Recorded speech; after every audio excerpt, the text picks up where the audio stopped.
Bismillahirrahmanirrahim. Assalamualaikum warahmatullahi wabarakatuh. Kami dari mahasiswa Universitas Islam Negeri Syarif Hidayatullah Jakarta dari Fakultas Syariah dan Hukum, program studi Hukum Ekonomi Syariah semester 6. Kami di sini dari mata kuliah Etika Profesi Hukum, kami kelompok 10.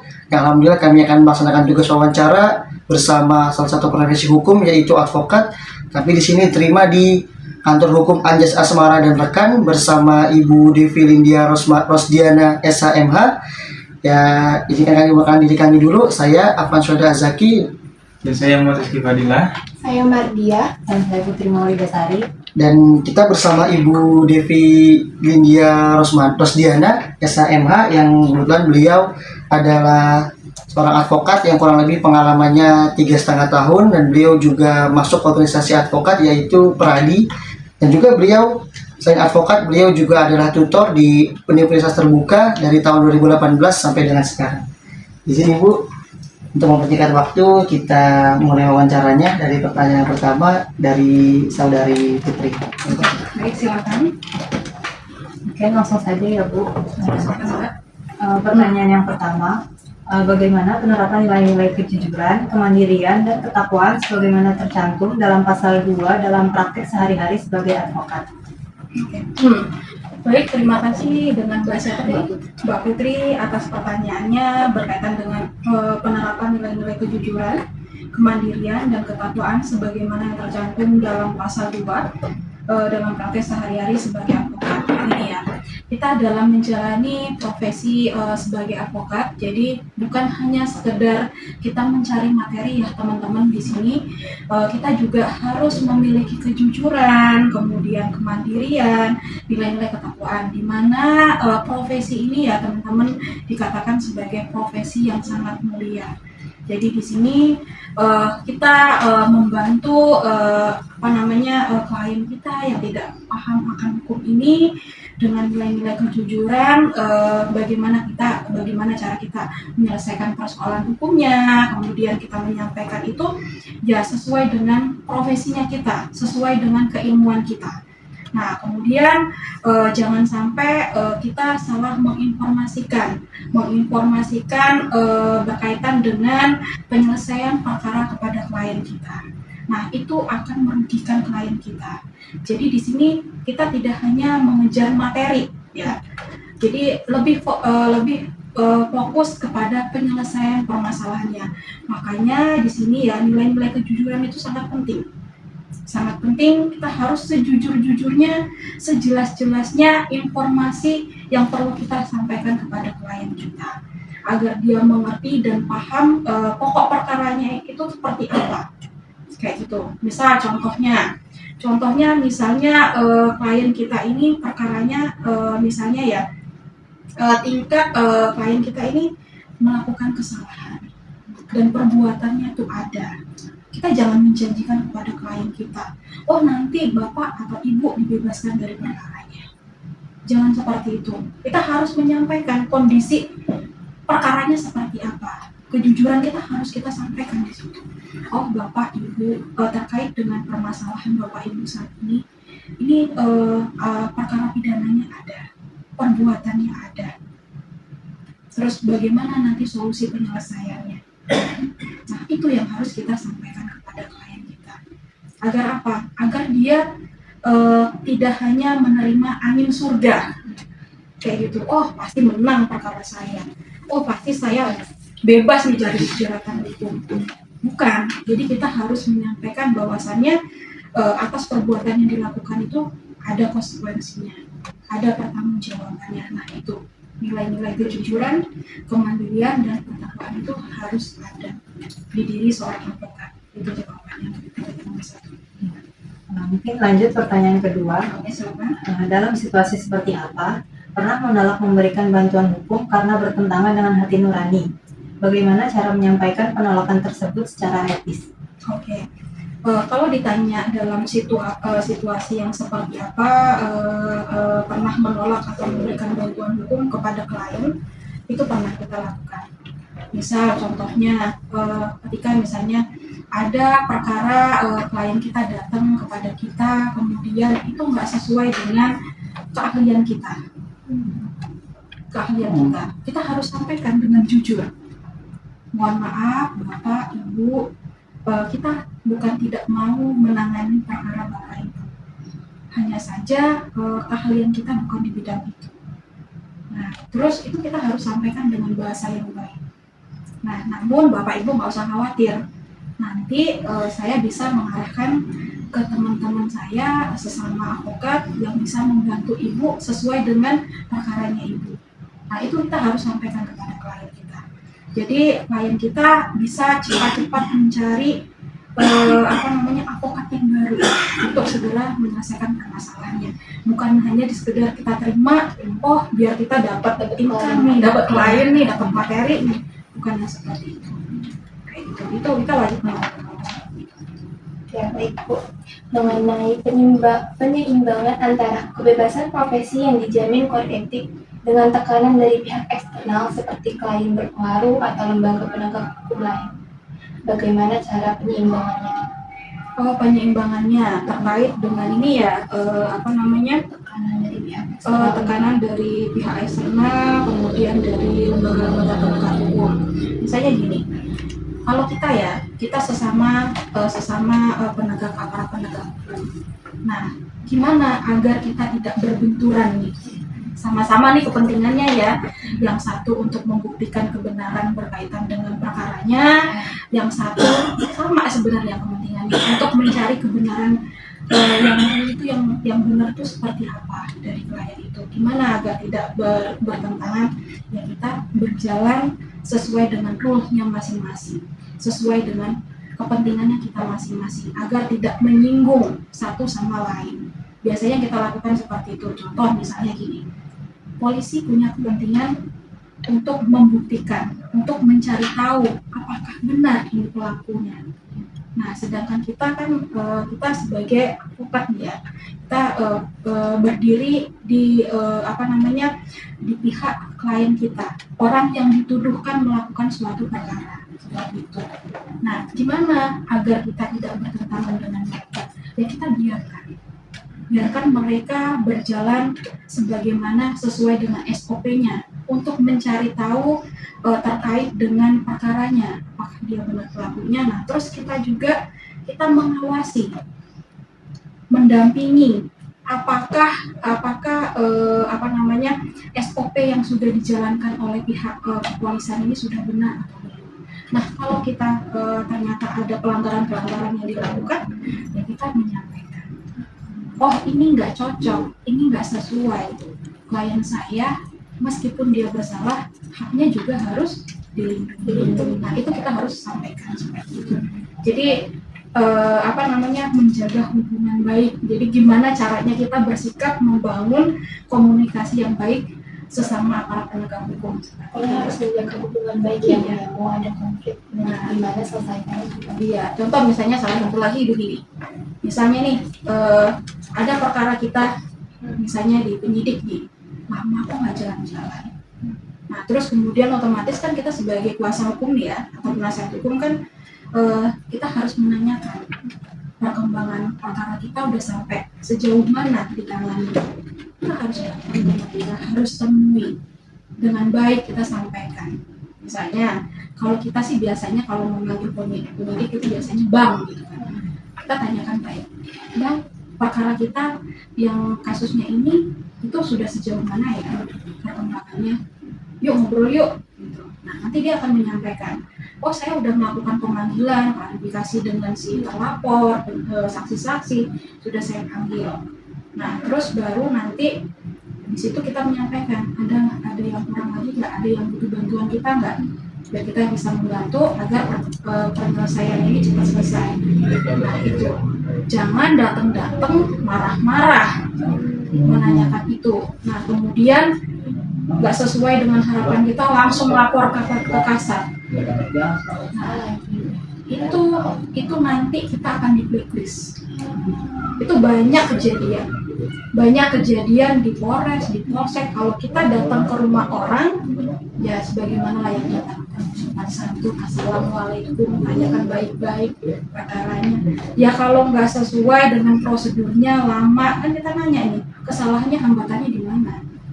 Nah ternyata ada hambatan-hambatan yang nggak sesuai, ya ini ya udah berarti kan kita harus melakukan upaya. Upayanya apa? Melaporkan ke provos.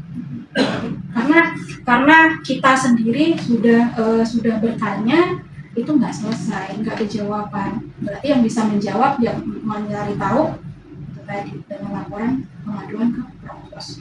Nah, itu cara-cara kita menjaga hubungan baik kayak gitu.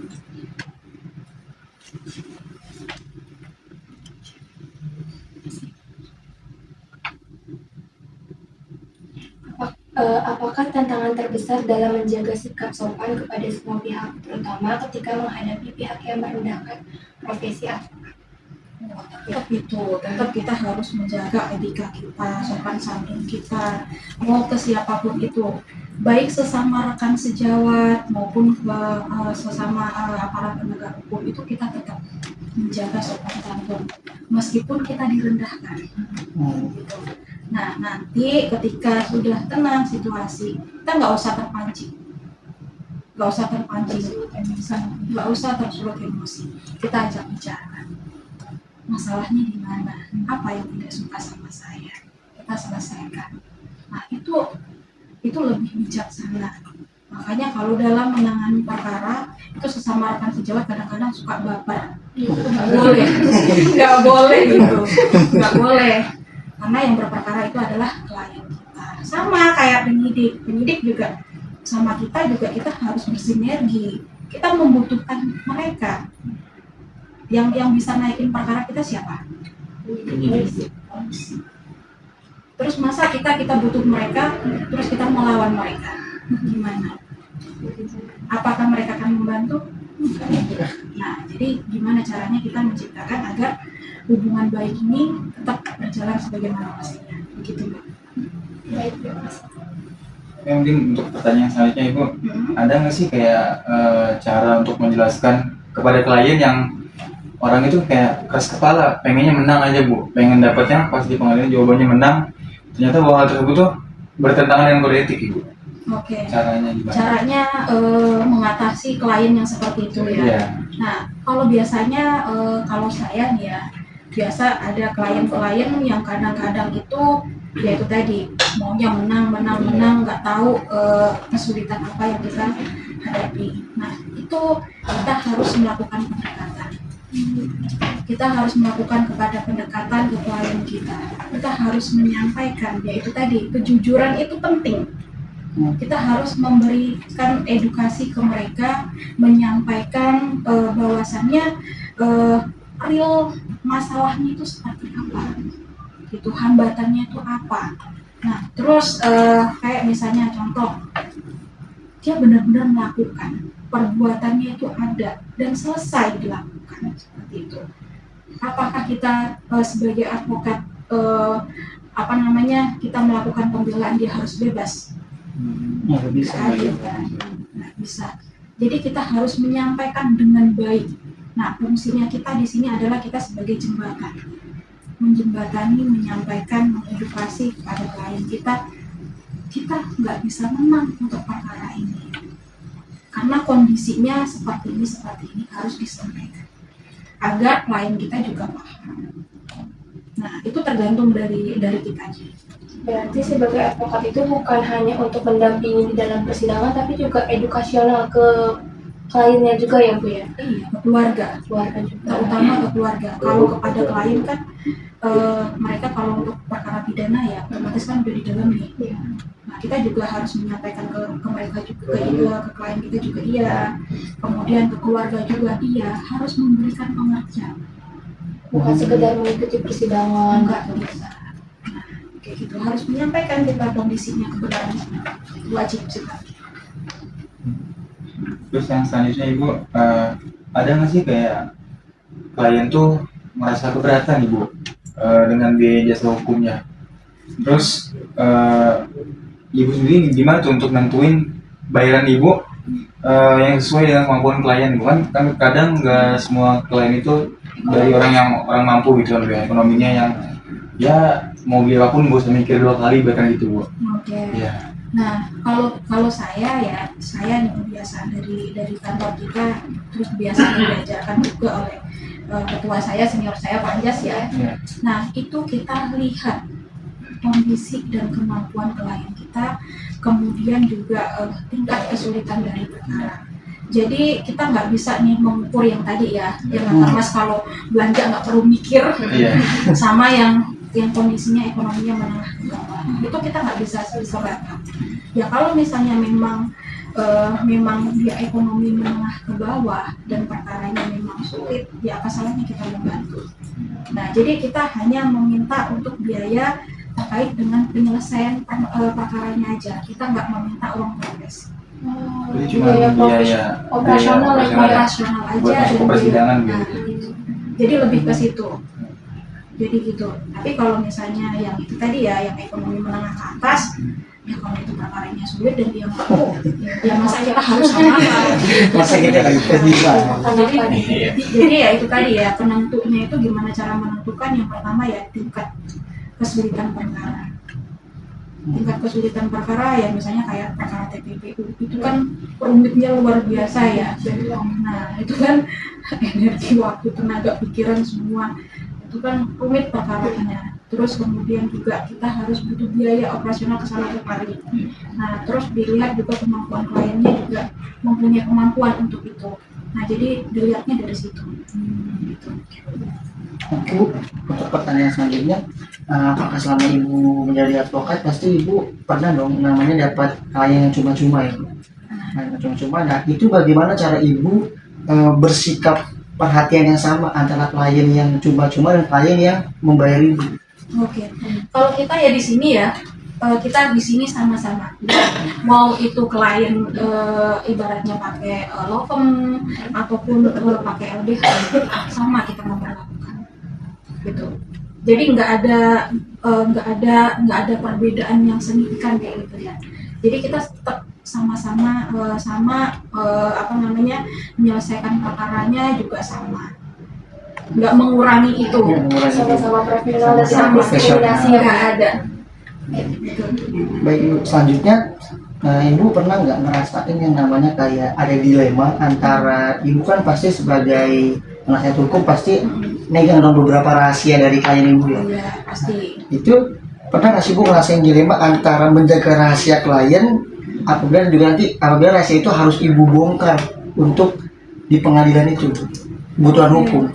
Oke, kalau ya kita memang di satu sisi kita kan maksudnya di sini ya menjaga kerahasiaan klien itu bukan di dalam persidangan. Nah itu yang harus teman-teman pahami ya. Jadi menjaga kerahasiaan klien itu bukan di dalam persidangan. Kalau kita menjaga rahasia klien dalam persidangan, gimana perkara yang bisa selesai? Berarti itu dua hal yang berbeda di dalam persidangan dan di luar dunia. Iya, jadi kalau misalnya di luar persidangan, misalnya contohnya nih ya, masnya sebagai klien saya. Nah begitu masnya keluar, saya nggak boleh menyampaikan informasi ke siapapun itu. Media, wartawan segala macam ya. Tanpa seizin dari. Nah itu yang namanya menjaga rahasia klien. Tapi kalau di dalam persidangan kita menjaga rahasia klien gimana? Kita mau melakukan pembelaan terhadap Namanya menutup-nutupi ya ini. jadi itu malah kita harus membuka, menginformasikan bahwasannya, oh klien kita ini melakukan misalnya kalau dia terbukti bersalah ya kita kasih tahu alasan dia melakukan ini apa. Itu yang latar belakang. Selanjutnya, bagaimana proses mengundurkan diri secara profesional saat menangani kepentingan dua pihak yang semula selaras namun kemudian berkonflik? Oke, itu yang tadi ya yang dipertanyakan oleh Mbak siapa tadi Mbak Madia ya tadi.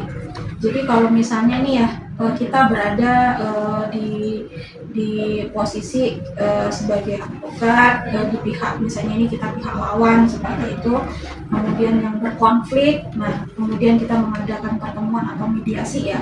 Nah, namun di situ tidak ada kesepakatan yang terjadi. Berarti kita tinggal menyampaikan, mohon maaf klien kami kalau misalnya penyelesaiannya seperti itu klien kami tidak berkenan. Ada opsi lain lagi enggak? Nah, kalau misalnya dari mereka tidak menyampaikan opsi lain, ya kita sampaikan mohon maaf. Nanti perkara kita mau nggak mau ya kita harus selesaikan di meja ijab.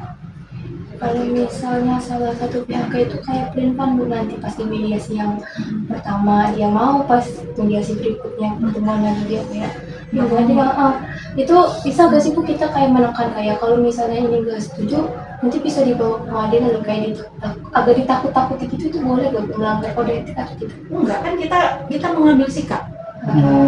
Itu wujud Peringatan bentuk lebih kita, ya? bukan peringatan, beda. Ketegasan. Kita mengambil sikap.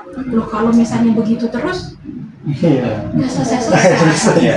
nggak selesai permasalahan kita. Betul. Nah, jadi kita mengambil sikap ketegasan. Nah, gimana ini penyelesaian permasalahan? Nah, makanya tadi kan saya sampaikan kalau misalnya nggak sesuai, kita sampaikan, klien kita ini maunya penyelesaian masalahnya seperti ini. Nah, terus ditangkap nih sama pihak lawan kita, dia nggak sepakat. Oke, nggak sepakat. Nah, terus ada opsi lain nggak yang ditawarkan? Nah, kalau nggak juga, ya udah kita kasih waktu nih, misalnya 2 minggu untuk berpikir. Nah, terus kemudian kita melakukan pertemuan lagi. Nggak menemukan titik temu lagi, ya udah kita ngambil sikap. Nggak pas langsung pertemuan pertama langsung gitu. Biasanya 2 kali sih, biasanya 2 kali sampai 3 kali.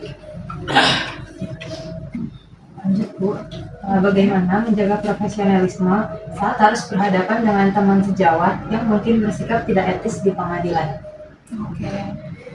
Kalau misalnya iya ada 2 nih yang berhadapan sesama teman sejawat ketika sama-sama di ruang pengadilan, di dalam ruang sidang, intinya seperti itu. Kalau ruang pengadilan kan bisa saja kan di luar persidangan kan. Kalau misalnya di dalam persidangan, ya itu tugasnya mereka. Gitu. Tugasnya dari rekan sejawat kita ya, dia harus membela kliennya. Sama, kita juga harus menghormati itu. Kita harus tahu posisinya masing-masing pihak. Tugasnya dia membela kliennya, tugas kita juga membela klien kita. Kita harus saling menghormati. Terkesan di dalam persidangan dia menyudutkan kita. Itu profesinya dia.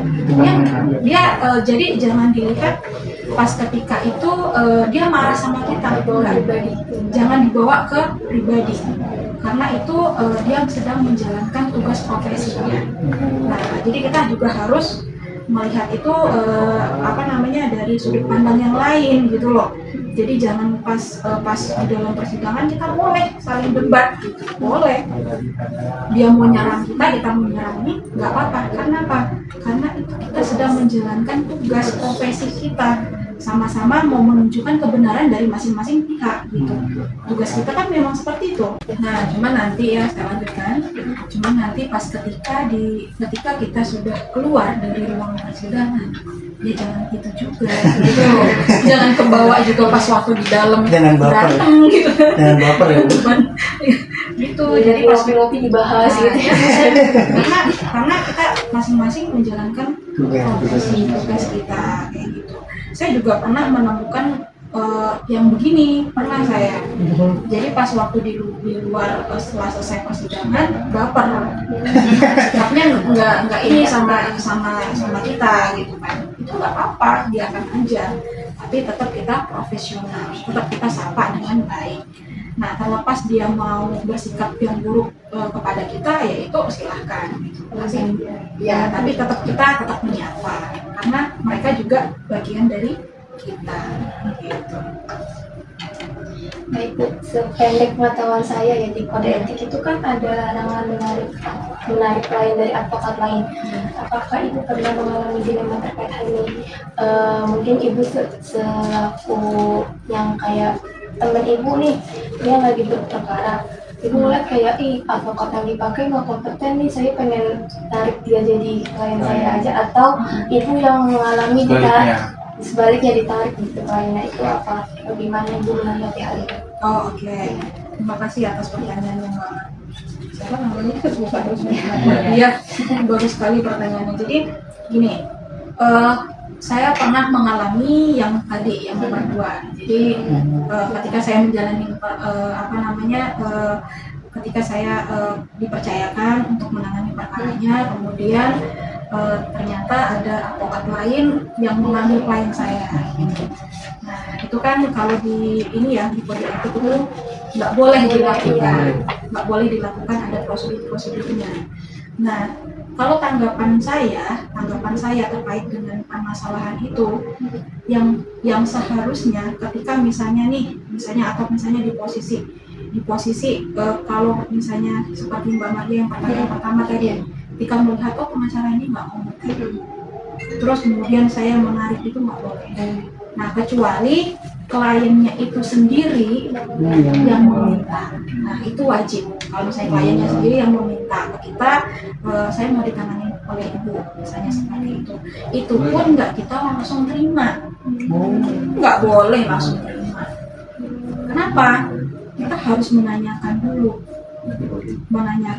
dia sudah mencabut kuasa belum kepada advokat yang sebelumnya. Karena itu kalau nggak kita lakukan, itu kita melanggar kode etik. Berarti secara nggak langsung kita menyerobot klien orang lain. Itu nggak boleh. Terus tanyakan dulu dia udah mencabut kuasa belum ke advokat yang sebelumnya. Terus yang kedua, dia sudah melakukan menuntaskan semua kewajibannya dia atau belum sama pengacara yang sebelumnya. Itu wajib. Karena apa? Dia khawatirkan nanti ketika beliau klien kita itu menjadi klien kita nih ya, ditakutkan nanti bermasalah di kemudian hari. Kita nggak mau dong mengalami seperti itu, nggak mau ngambil resiko kayak gitu. Jadi harus cerdas menerima klien.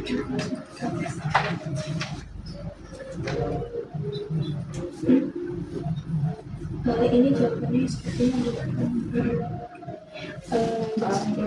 ternyata ibu memberikan dokumen penting kepada advokat pengganti dalam satu perkara. Bagaimana menjaga etika saat berada dalam posisi dalam berperkara itu kan mungkin advokatnya atau yang satu nggak cuma satu yang perkara yang ada tim itu bagaimana menjaga etika saat berada dalam posisi ini?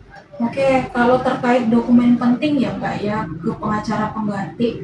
Nah, saya bisa memberikan itu ketika saya diberikan surat cabut kuasa dulu.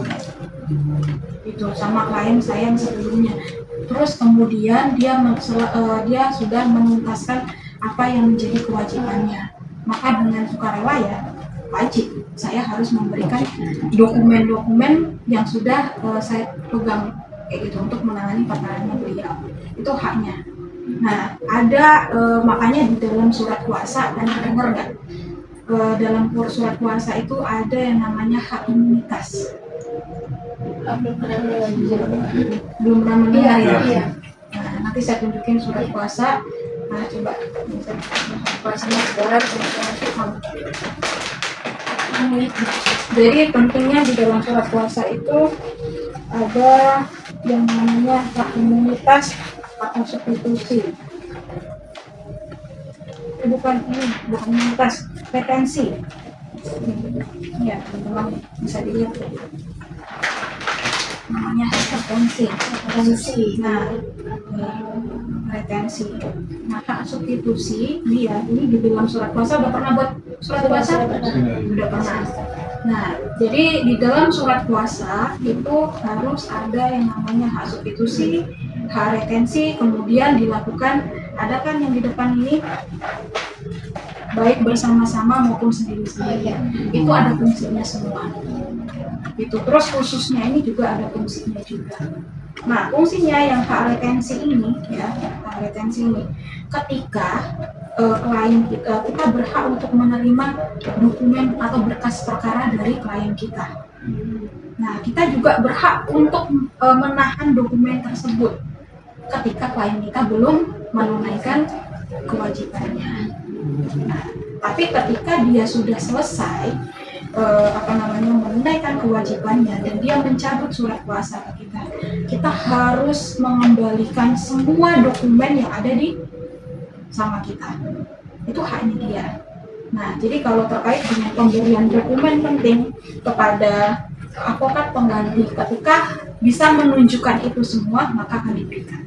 Tapi selama itu tidak bisa ditunjukkan ya mohon maaf, jadi itu nggak bisa diberikan seperti itu.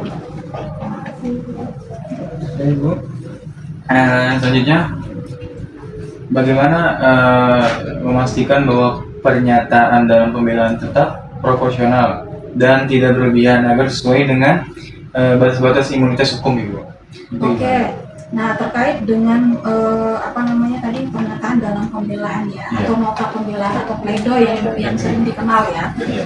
Nah itu kalau kita biasanya dalam membuat pledoi itu ya, kita sesuaikan dengan fakta-fakta hukum yang terungkap di persidangan. Itu satu. Fakta-fakta hukumnya seperti apa? Kita nggak boleh keluar dari itu. Kalau keluar dari itu bahaya.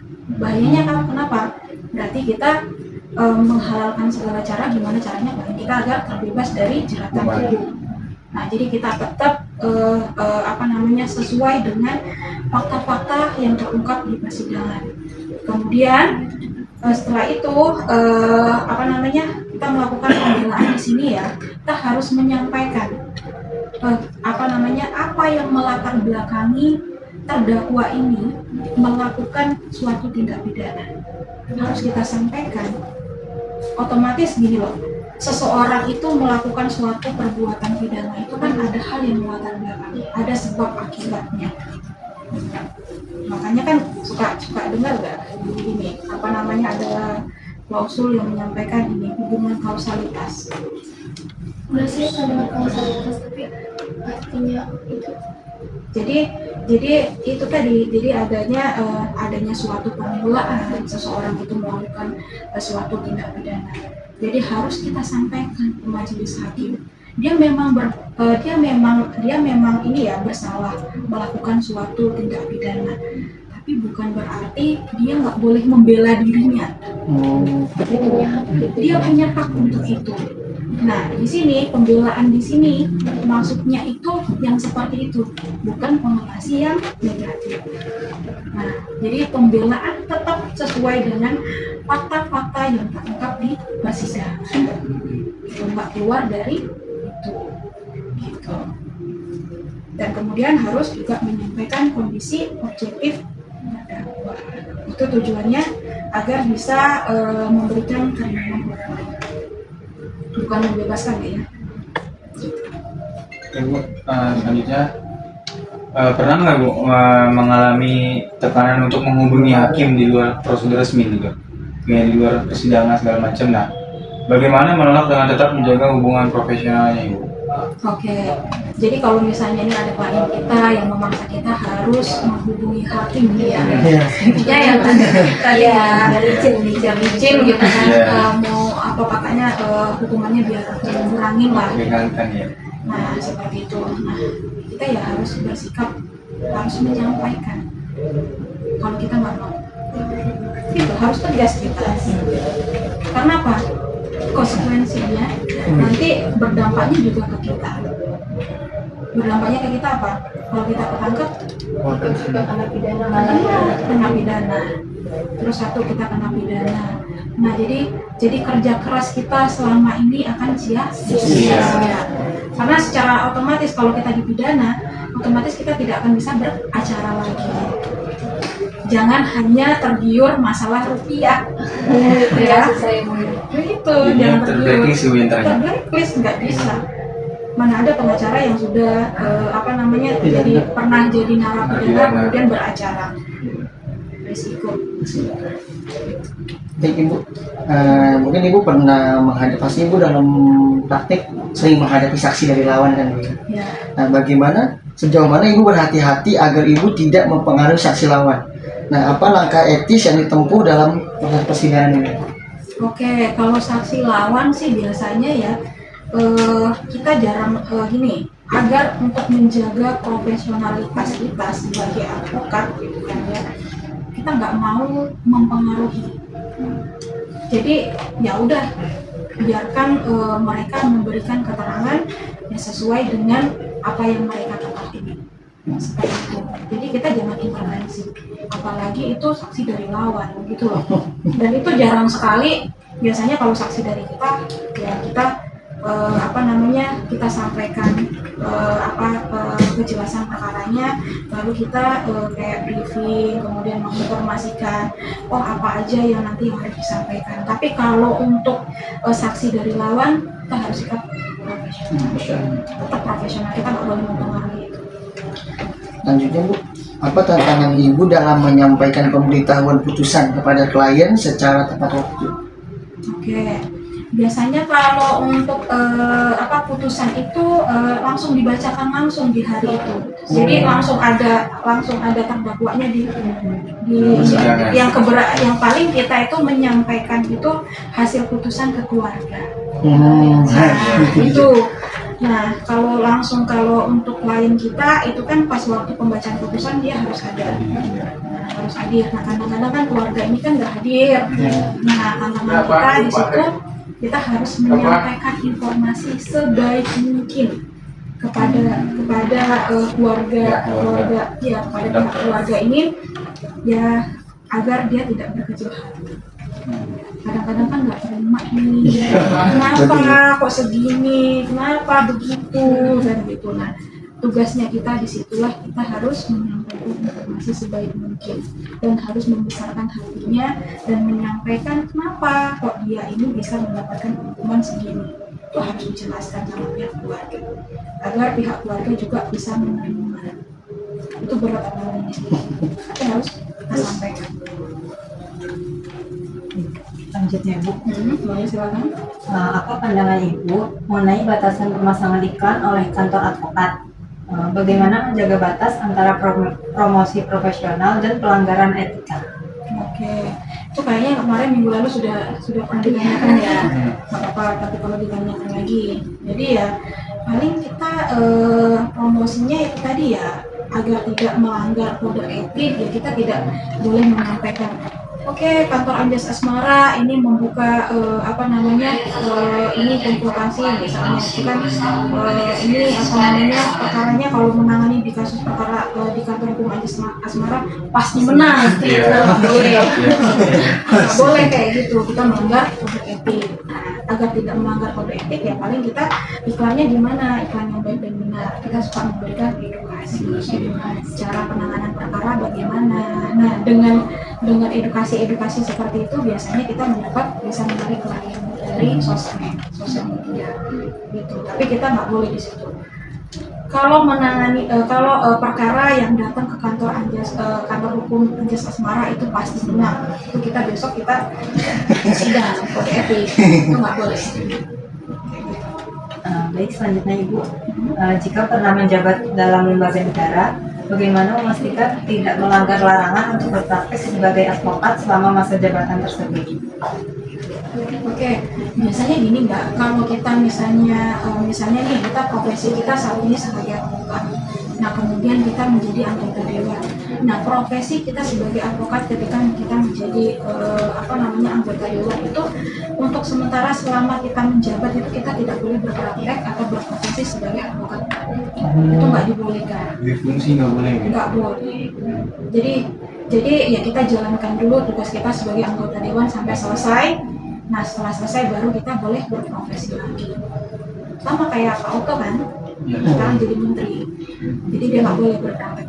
Berarti sama kayak notaris ya, setahu saya kan kalau notaris itu ada waktu cutinya 5 tahun gitu Bu, setahu saya. Jadi dia bisa dalam proses profesi itu dia bisa cuti buat jadi menteri lah, itulah Ya, bisa dilanjutin lagi gitu. Bisa saja. Jadi ya memang itu tadi ya, kalau kita sudah berprofesi sebagai advokat, kita nggak boleh PNS. Harus memilih salah satu dulu. Boleh pun, misalnya ini terus saya daftar CPNS, terus saya terima. Ya selama saya menjabat sebagai itu tadi ya CPNS, PNS kayak gitu, ya saya harus menyelesaikan dulu sampai saya pensiun, baru saya boleh lanjutin lagi ya, bukan? Gitu. Nggak boleh. Berarti hampir persis sama kayak ini Bu, yang notaris gitu ya. Ya kurang lebih seperti itu. Sepengalaman Ibu, apakah pernah terjadi konflik antara nilai etik profesi dengan kepentingan pribadi? Jika iya, bagaimana Ibu mengatasinya? Oke, jadi yang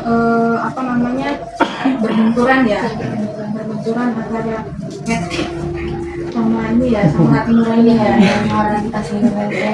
gimana cara saya mengatasi? Kalau saya ya, kalau itu sudah bertentangan dengan hati nurani saya lebih menolak sih.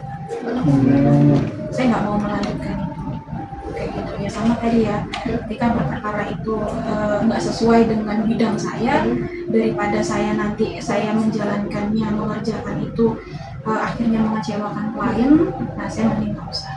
Jadi langsung Langsung cut saya. Jika rekan sejawat diduga melanggar kode etik, apakah lebih memilih melaporkan atau menyerahkan laporannya ke pendahulu? Kalau misalnya iya, apa pertimbangannya? Oke, biasanya nih ya, kalau misalnya tahu teman kita ini sesama rekan profesi kemudian melanggar kode etik, ya Iya, bisa ada surat pernyataan hilang sekarang dari harusnya kita tegur, kita nasihati agar dia bisa kan kalau kan namanya KTP itu lah kayak kemarin ya teman sejawat kita yang rame itu kan yang viral. Nah itu Motor boleh dibawa, sebagai sesama profesi harusnya kita memberikan iya boleh. nasihat, menegur. Ya, Nah, iya. tapi kalau misalnya nasihat atau teguran kita juga nggak didengarkan, ya berarti ya kita juga berhak untuk mengadukan dan melaporkan ke Dewan Kehormatan. Lagi capek banget, lagi capek Jadi banget. nanti Nanti sih, nanti udah selesai kali. nanti bisa Iya. di sidang terus diadili, nanti baru keputusannya sesuai dengan pelanggaran yang dilakukan. Ya contoh kemarin kan dikeluarkan kan dari OA-nya, kemudian akhirnya kan basnya dibekukan. Nah itu salah satunya sanksinya yang diterima. Oke, Ibu, untuk pertanyaan selanjutnya, bagaimana pendapat Ibu nih mengenai sistem pemberian sanksi etik seperti peringatan, pemberhentian sementara, ataupun pemecatan? Jadi pendapat Ibu tuh gimana Bu terhadap hal tersebut? Lalu apakah sistem ini cukup adil? Kalau menurut saya, kalau selama itu sesuai dengan pelanggaran kita yang kita lakukan, fair, adil. Kebayang nggak kalau kita nggak ada Dewan Kehormatan, nggak ada pengawas, berarti kita semau kita bebas, kita melakukan kesalahan, nggak ada yang menegur, nggak ada batasan itu kayak gitu kan. Nah jadi kalau misalnya itu selama sesuai sanksi yang kita terima dengan perbuatan yang kita lakukan, kenapa enggak? Itu kalau menurut saya seperti itu. Oke, selanjutnya, apa bentuk nyata kontribusi dalam menjaga citra advokat sebagai profesi terhormat ini? Bentuk nyatanya dalam kontribusinya. Oke, menjaga citra advokat ya. Kalau kontribusi saya menjaga citra advokat ya kita meningkatkan kualitas diri. Kita harus selalu update dengan ilmu pengetahuan, perkembangan teknologi. Terus kemudian juga kita misalnya kita juga bisa membangun hubungan baik dengan klien kita. Jadi memperlakukan mereka itu dengan baik. Contoh misalnya, ya memang ya klien kita kalau kita biasanya menganggap klien kita tuh udah kayak keluarga. Jadi kita bangun dengan sistem keluarga. Itu salah satu membangun citra baik advokat. Karena nggak cuma kita menyelesaikan masalahnya kemudian selesai begitu aja, enggak. Jadi kita bangun kedekatan emosional agar apa? Agar si klien ini bisa menyampaikan, terbuka lah dia dengan informasi yang dia kadang-kadang itu orang tuh begini. Kadang-kadang itu ada sesuatu hal yang di dalam dirinya tuh nggak semuanya mau dibuka, ditutup-tutupi. Nah, dengan sistem yang seperti itu, harapan kita itu dia mau membuka, mau terbuka sama kita. Karena apa? Keberhasilan dalam penyelesaian perkara itu adalah kejujuran dari klien. Nah, kepintaran kita di situ itu kita dituntut gimana caranya klien itu mau terbuka, mau menyampaikan informasi yang sebenar-benarnya. Nah itu cara-cara salah satu citra tetap menjaga citra advokat itu agar terlihat baik. Bukan terlihat baik sih, harus baik. Membangun citranya seperti itu. Ibu, selanjutnya tadi kan Ibu pernah bilang bahwasanya Ibu sering atau pernah yang mendapatkan klien cuma-cuma ya Bu? Iya. Yang cuma-cuma, nah itu kan berarti Ibu juga harus memberikan tanggung jawab sosial Ibu. Nah itu bagaimana makna dari tanggung jawab sosial terhadap klien yang cuma-cuma itu? Makna tanggung jawab sosialnya itu kepada siapa? Profesi itu. Profesi saya sendiri. Iya. Oke, misalnya ya, saya menangani perkara yang cuma-cuma ya, cuma pertanggungjawaban terhadap diri saya sendiri kayak gitu. Kan sudah saya perhitungkan kayak gitu. Ya kalau saya berani memberikan menangani perkara cuma-cuma, berarti terkait dengan finansial yang udah beres. Gitu. Nah itu kan berpengaruh ya. Nah karena berpengaruhnya seperti apa? Otomatis kan yang namanya cuma-cuma ya, itu kan kita harus ada yang namanya biaya operasional, kemudian juga biaya penanganan perkara, itu kan harus ada biaya. Nah kalau saya sudah berani yang seperti itu, berarti saya tidak mempermasalahkan lagi masalah nominal uang atau materi lagi. Seperti itu kan harus kita pertimbangkan. Jangan sampai kita memberikan perkara yang dengan cuma-cuma, tapi kita masih kekurangan. Itu kan kita zoom sama diri kita sendiri. Nah itu jaraknya. Jadi kita sesuaikan dengan kondisi finansial kita saat ini. Kalau sudah tercukupi ya untuk membantu orang kenapa enggak? Lalu yang selanjutnya, apakah isi dalam kode etik advokat itu saat ini masih relevan, terutama dalam tantangan zaman modern ini, era digital dan juga praktik-praktik hukum yang modern? Nah, menurut Ibu, apakah isi dari kode etik ini itu masih relevan atau harus ada yang diubah? Terkait kode etik ya, terkait kode etik sih kalau menurut saya selama ini sih sudah cukup oke sih, sudah cukup menurut saya relevan. Terima kasih. Baik, selanjutnya Ibu. Apakah ada usulan atau harapan terhadap perubahan atau pembaruan dalam kode etik advokat? Bagian mana yang paling perlu diperbarui? Ini udah. Skip aja ya. Skip aja.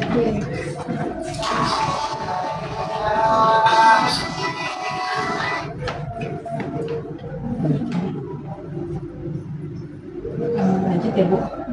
Apa tantangan paling signifikan dalam menjaga profesionalisme dan kode etik ketika menangani klien dengan ekspektasi tinggi dan tekanan waktu ketat? Oke, nah ini yang sering saya terima ya, yang sering saya alami.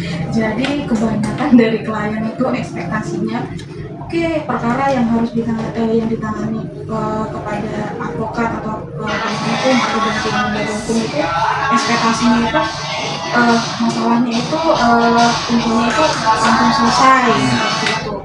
Terus seakan-akan itu memindahkan permasalahannya mereka kepada si advokat yang akan menangani perkara. Nah itu sebenarnya pengertian seperti itu salah. Nah disitulah tantangannya. Kita sebagai orang yang profesional di bidang itu, kita harus menyampaikan ke klien. Yang mana perkara itu klien sendiri yang bisa menyelesaikan. Kita harus sampaikan, kita harus menjelaskan bahwasannya kita itu hanya fasilitator yang mendampingi, yang mengarahkan. Makanya kan kalau untuk perkara pidana itu kan kita sebagai penasihat. Nah itu ada maksudnya. Kenapa penasihat? Nah jadi kita itu memberikan pengarahan kepada klien bagaimana caranya itu atau strategi agar perkara itu bisa diselesaikan.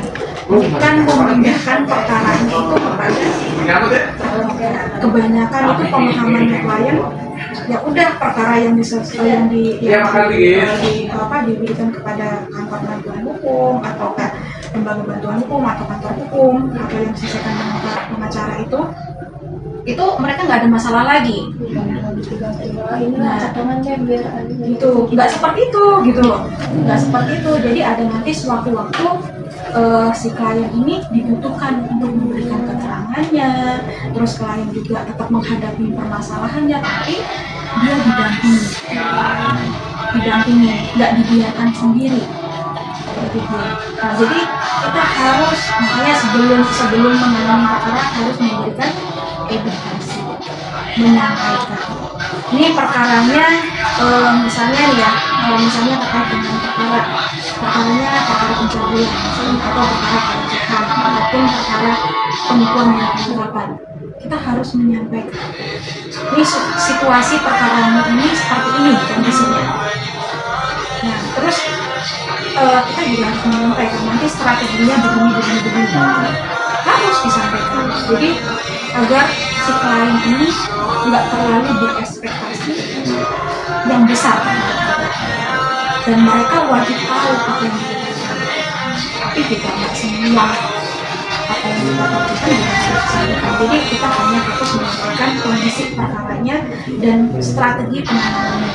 Itu wajib kita harus menginformasikan kepada klien kita perkembangannya, strateginya seperti apa yang harus dilakukan seperti tindak pidana.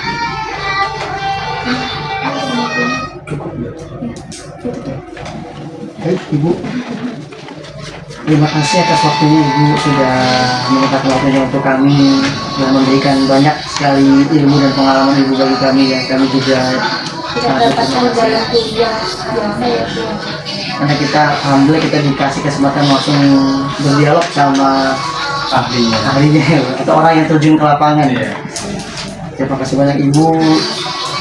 Segalanya kami dari mahasiswa UIN Jakarta, Fakultas Sarjana Hukum, Studi Hukum Ekonomi Syariah dari mata kuliah Etika Profesi Hukum. Terima kasih dan izin pamit. Assalamualaikum warahmatullahi wabarakatuh. Waalaikumsalam warahmatullahi wabarakatuh. Sebelumnya saya juga mengucapkan kepada teman-teman mahasiswa dari UIN Jakarta yang hari ini sudah berkenan mampir ke kantor kita seperti itu, sharing-sharing berbagi ilmu dengan kami semua di sini. Saya mengucapkan terima kasih. Semoga kepada Mbak Mardia, kemudian Mas Muhammad Rizky, kemudian Mbak Putri Mauli Basari, kemudian Mas Muhammad Irfan Azza Zaki ya. Oke, terima kasih atas kesempatannya saya bisa berbagi sedikit ilmu pengetahuan saya berkaitan dengan profesi saya. Terima kasih.